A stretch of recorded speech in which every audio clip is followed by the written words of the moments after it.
Halo semuanya, hari ini kita akan bahas lagi ya. Ini masih materi soal persiapan SBMPTN. Oke, yang teman-teman untuk apa? Nanti yang bulan April udah mulai ujian SBMPTN ya untuk masuk ke perguruan tinggi. Oke, ini soal yang pertama. Nilai pengionan pertama sama dengan yang keenam untuk satu unsur golongan utama. Oke, di sini udah jelas dikatakan ini adalah untuk golongan utama ya. Berarti dia adalah golongan A. Oke, di sini dia nilai pengionannya dari yang pertama sampai yang keenam. Berarti ingat energi pengionan itu adalah energi ionisasi ya. Berarti sini ketahui dari EI1 sampai EI6. Oke, ini nilainya. Berdasarkan data tersebut dapat disimpulkan bahwa unsur ini tuh berada pada golongan keberapa, kayak gitu. Oke, sebelumnya teman-teman ingat ya bahwa energi ionisasi itu adalah energi yang diperlukan. Oke, energi yang diperlukan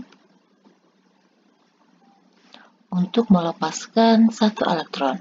Oke, untuk melepaskan satu elektron pada kulit terluarnya. Oke, dari kulit terluarnya gitu.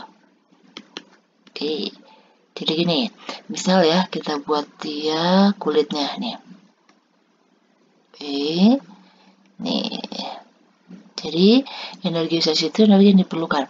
Jadi kan maksimal elektron itu kan banyak ya. Kalau misalnya di golongan 2, di kulit pertama kan 2. Di sini ada 8, di sini ada 18. Oke. Di sini coba teman-teman perhatiin ya. Bahwa kalau misalnya untuk melepaskan energi itu, kalau dia berada pada kulit yang terluar ini dia tidak membutuhkan energi yang besar, kayak gitu. Teman-teman perhatikan, ini EI pertama. Ya kan? Ini EI yang kedua, ini yang ketiga, ini yang keempat, dan ini yang kelima. Teman-teman perhatikan, dari yang keempat ke yang kelima nih, ini drastis naik ya, dari 6.000 sampai 37.000. Oke, dari sini kita lihat bahwa, bahwa ini adalah terdapat unsur ini adalah golongan 4. Gitu. Kenapa golongan 4? Oke, ini. Jadi kalau dia elektron yang dikeluarkan itu adalah masih berada dalam satu kulit, oke, misal ya, di sini ada 4 elektron, misal 1, 2, 3, 4. Oke, jika kulit ini yang pertama dilepaskan, misalnya energinya adalah 087. Ini energi yang kedua 2353. Ini misalnya 4620. Terus yang ini yaitu 6223A. Kalau dia mengeluarkan energinya sebesar ini, oke, kalau dia masih dalam satu kulit itu nggak drastis naik seperti itu. Tetapi kenapa dia drastis naik? Karena elektron yang dikeluarkan itu adalah yang berada di dalamnya. Jadi udah di dalam, bukan berada dalam satu kulit yang sama, kayak gitu. Oke, jadi energi yang dikeluarkan pada EI yang kelima ini itu adalah elektron yang berada pada kulit bagian dalamnya. Oke, jadi kalau dia masih dalam golongan 4, nih dia batasnya sampai sini ya. Oke, jadi dia energinya itu nggak drastis naik, maksudnya masih lama gitu. Tetapi kalau misalnya drastis naik kayak gini, itu berarti energi yang dikeluarkan itu adalah energi yang dikeluarkan itu adalah energi yang berada di dalamnya, gitu ya. Jadi dia membutuhkan energi yang lebih besar. Makanya ini jawabnya itu adalah dia itu berada pada golongan yang keempat. Oke. Jadi dari di sini kan udah stabil nih. Dia udah stabil tetapi dikeluarkan satu. Gitu. Jadi diperlukan energi yang besar. Next lagi ya. Data dari nomor atom dan nomor massa diberikan ada 5 nih. Yang ditanya adalah jari-jari paling besar. Oke, jari-jari teman-teman pasti udah tahu dong. Misalkan ini adalah intinya, ya kan? Ini adalah kulit terluarnya. Jadi jari-jari itu adalah jarak dari inti ke kulit terluarnya. Kayak gini, ya kan? Ini adalah jari-jarinya. Yang ditanya di sini mana yang paling besar? Oke, untuk mengetahuinya, ini kan yang diketahui adalah nomor atom ya. Berarti kita harus tentukan dulu dia berada pada golongan keberapa. Teman-teman ingat ya, dalam satu golongan, ya kan, dari atas ke bawah jari-jari atomnya makin besar. Sedangkan dari kiri ke kanan dalam satu periode jari-jarinya tuh makin kecil. Oke, berarti kita harus lihat dulu nih. Kalau dia untuk yang M, ini masih di bawah 20 ya. Kita buat konfigurasi kulit aja. Berarti ini 25. Kalau L itu 14, berarti 284. Kalau Z yaitu 15, berarti 285, sedangkan kalau Q16 286, yang K-nya yaitu 17, ini berarti 287. Oke, teman-teman ingat ya, yang digunakan untuk konfigurasi elektron itu adalah nomor atomnya, bukan nomor massa. Oke, ini berarti kita tentukan golongannya. Nah, kalau tentukan golongan berarti yang berada paling keluar ya. Kalau subkulit. Oke, nih 4, 5, 6. Berarti kita ibaratkan misalnya ini golongan 4 ya. Di sini ada L.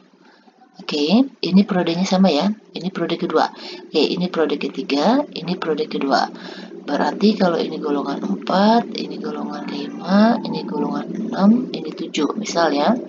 Berarti KM-nya ini berada pada posisi di sini. L-nya tadi di sini, Z-nya itu berarti ada di sini, ya kan? Sedangkan Q dia ada di sini, Z-nya, bukan Z, K-nya ada di sini. Oke, ingat yang ini, yang ditanyakan yang paling besar ya. Dari kiri ke kanan, dia semakin kecil, berarti yang paling besar masih ini, ya kan? Si L-nya. Dari atas ke bawah, dia makin besar, berarti yang paling besar siapa? Adalah yang L. Oke, jadi jawabnya adalah yang B. Jadi caranya seperti itu. Oke, gampang ya. Next lagi. Kandungan nitrogen, di sini diketahui AR-nya berapa. Dalam senyawa amonium nitrat. Oke, senyawa amonium nitrat di sini diketahui rumus kimianya nggak ada ya rumus kimianya. Jadi teman-teman sendiri udah harus tahu nih rumus kimia amonium nitrat itu apa kayak gitu. Sebenarnya sih soalnya ini nggak susah ya, tetapi ini bakalan susah kalau teman-teman nggak tahu rumus kimianya amonium nitrat itu apa, gitu. Oke, di sini kan amonium nitrat itu, amonium kan rumus kimianya NO4 ya. Nah, amonium nitrat itu NO3. Jadi ini rumus kimia dari amonium nitrat. Oke, yang ditanya adalah kandungan dari nitrogen. Berarti di sini adalah persentasenya. Oke, jadi kita mau cari berapa persentase nitrogen, yaitu nih caranya yaitu nih jumlah atom nitrogen dikali dengan AR nitrogen dibagi dengan MR senyawanya. Jadi nitrogen ini kan terdapat pada rumusnya itu amonium nitrat. Nih, udah diketahui ya MR-nya. Nah, ini karena dalam bentuk persentase, berarti ini kita kali 100%.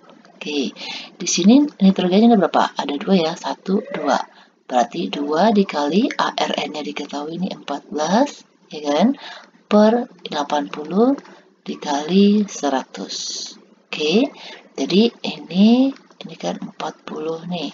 Berarti 140 ini sekitar 35%. Oke, jadi jawabnya yaitu yang D.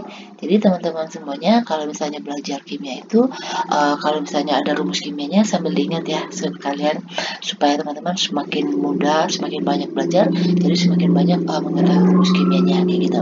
Oke, next lagi ya. Diketahui atom H nomor atomnya 1, C-nya 6, N-nya 6, C-nya 6, N-nya 7. Oke. Terus yang ditanya itu adalah dalam molekul HCN. Oke. Jadi kita akan cek dalam molekul HCN ini benar nggak dia dalam keadaan seperti ini kayak gitu. Oke, berarti kita cek dulu nih. Memiliki struktur molekul linear. Berarti kita harus cek dulu kita buat dulu rumus struktur Lewisnya. Oke, caranya kita buat konfigurasinya dulu. Karena kan untuk berikatan kita menggunakan dari elektron valensinya. Gitu. Ini C-nya ada 6, sedangkan ini 6, N-nya itu 7. Oke, konfigurasinya kita buat yang kulit aja ya. Ini 1, ini 2, 4, ini 2, 5. Oke, si C yang menjadi atom pusat ya, yang paling sedikit, sedangkan kalau ini H, dia nggak bakal mungkin menjadi atom pusat. Gitu. Oke, C di tengah-tengah. Oke, si H-nya butuh 1 ya, karena hanya butuh 1, dia memberikan 1. Kalau dia si hanya memberikan 1, berarti si C-nya juga ngasih 1. Kayak gitu. Si C-nya, oke, ini dulu ya, si N. N kan butuh 3. Karena si N butuh 3, berarti dia harus memberikan 3. Nih, punya si N. Oke, N kan punya 5 ya. Nih. Karena si C udah memberikan, karena si N udah memberikan 3, si C-nya juga harus ngasih 3. Nih. Oke, berarti kan pas yang ini 1, 2, 3, 4 punyanya si C, si N 1, 2, 3, 4, 5 yang hanya ada satu, ya kan? Ini udah duplet, ini oktet, dan ini udah oktet. Oke, jadi ini memiliki struktur molekul linear. Oke, ini linear ya, garis lurus ya. Berarti dijawab. Jawab, maksudnya benar. Oke, bersifat polar. Teman-teman ingat, kalau dia bersifat polar itu kan salah satu sifatnya momen dipolnya, ya kan? Itu tidak sama dengan nol atau terdapat perbedaan keelektronegatifan. Oke, kita cek, ingat lagi, keelektronegatifan itu adalah kemampuan suatu unsur untuk menarik elektron ke arahnya dia, ke arah komputer tersebut. Oke, ini si C 4 keelektronegatif, apa nilainya? Maksudnya elektronnya ada 4. Si H ini ada 1, berarti keelektronegatifannya elektron ini pemakaian bersama ketariknya ke C, ya kan? N dengan C lebih besar mana daya tariknya? Si N dong, ya kan? N punya 5, si C-nya punya 4. Berarti ini ketarik ke N. Oke, berarti ini terdapat perbedaan keelektronegatifan, makanya ini dia bersifat polar. Ini benar. Berdasarkan struktur Lewis, terdapat ikatan rangkap antara C dan N. Benar nggak? Oke, ini ya. Kalau ini disatukan kan nih ke sini 1, 2, 3. Nah, antara C dan N-nya terdapat ikatan rangkap 3. Ini benar. Atom pusat C tidak memiliki elektron bebas. Oke, C kan mempunyai elektron valensi 4 ya. Nah, ini 1 berikatan dengan H, 3-nya lagi berikatan dengan N. Sehingga nggak ada elektronnya yang tidak berikatan, kayak gitu, atau tidak memiliki elektron bebas. Berarti ini benar. Oke, teman-teman ingat, kalau semuanya benar, ya kan, kalau 1, 2, 3, 4 benar, itu jawabnya berarti E. Oke, bisa ya? Oke, lanjut lagi, kita ke soal berikutnya. Nih, atom Cl, yaitu nomor atomnya C17, dapat berikatan dengan F, oke, membentuk senyawa. Pernyataan yang benar. Oke, kita cek dulu nih. Kalau ada nomor atom seperti ini, berarti kita harus buat dulu ya struktur Lewisnya. Oke, berarti Cl di sini 17. Kita buat konfigurasinya kulit aja ya. Oke, teman-teman bisa menggunakan konfigurasi kulit yang kalau nomor atomnya itu masih di bawah 20 ya. Tapi kalau lebih dari 20 pakai subkulit aja. Oke. Terus di sini F-nya ini 9, berarti 27. Oke, ini sama-sama halogen ya. Di sini udah diketahui nih ClF senyawanya. Berarti ingat ya, kalau untuk mengetahui seperti ini, yang menjadi atom pusat itu adalah yang atomnya lebih sedikit gitu. Di sini kan Cl 1, F-nya ada 3 gitu. Jadi Cl yang mengikat F-nya. Jadi dia memiliki 7 elektron ya, Cl-nya. Berarti kita buatnya seperti itu deh. 1, 2, 3 gitu. Berarti dia memiliki dia kan punya 7 nih, berarti 4 lagi. Nih, 1. Ini berikatan dengan F. Ya kan? F juga punya 7. Ini juga F. Ini juga F. Oke. Bersifat kovalen polar. Oke, teman-teman ingat lagi satu lagi. Ini banyak ya. Kalau kepolaran itu kita bisa lihat dari momen dipolnya, bisa kita lihat juga dari bentuknya, ya kan? Kalau dia polar itu bentuknya adalah asimetris. Oke, sama ini, yaitu terdapat pasangan elektron bebas. Oke, terdapat pasangan elektron bebas pada atom pusat. Oke, walaupun nanti ini bukan pusat pada pusat ya. Walaupun bentuknya simetris, kalau dia memiliki PEB atau pasangan elektron bebasnya, ingat ya, pada atom pusatnya itu adalah polar. Ini kan atom pusatnya Cl ya. Berarti ini ada ini ada sepasang. Berarti ada 2 pasangan elektron bebas. Oke, itu yang mengakibatkan ini dia bersifat polar. Ini kovalen ya, karena kan pemakaian bersama elektron atau sharing elektron. Karena ini sama-sama non-logam. Oke, non-logam kan karena dia membutuhkan elektron. Memiliki geometri berbentuk T. Oke, benar ya. Ini kalau misalnya kita garis nih, ini bentuk T nih. Ini lurus, ini sini. Nah, jadi membentuk T seperti ini. Oke, ini benar. Mempunyai interaksi dipol-dipol antara molekulnya. Oke, teman-teman ingat nih. Ini yang ada gaya van der Waals ya, ada yang dipol-dipol. Oke, jadi dipol-dipol ini, gaya interaksi dipol-dipol antar molekul, ini terjadi antara molekul polar dengan polar. Oke, ini kan katanya antar molekulnya, berarti antar molekul yang ini ada 2 molekulnya. Ini tadi kita udah ketahui bahwa ini polar, berarti polar ketemu dengan polar otomatis dia dipol-dipol dong, ya kan? Berarti ini benar. Terus yang keempat, memiliki sepasang elektron bebas pada atom pusat. Oke, atom pusat tadi Cl ya. Oke, katanya ini satu pasang. Padahal dia ada 2 nih, 1, 2. Berarti ini salah. Jika 1, 2, 3 benar, berarti jawabnya adalah A. Oke, bisa ya? Oke, next lagi. Nih, hasil analisis untuk senyawa NH3 dan NCl3, oke, menunjukkan yang mana yang benar. Oke, kita cek dulu nih. Struktur molekul NH3 dan NaCl sama, yaitu piramida segitiga.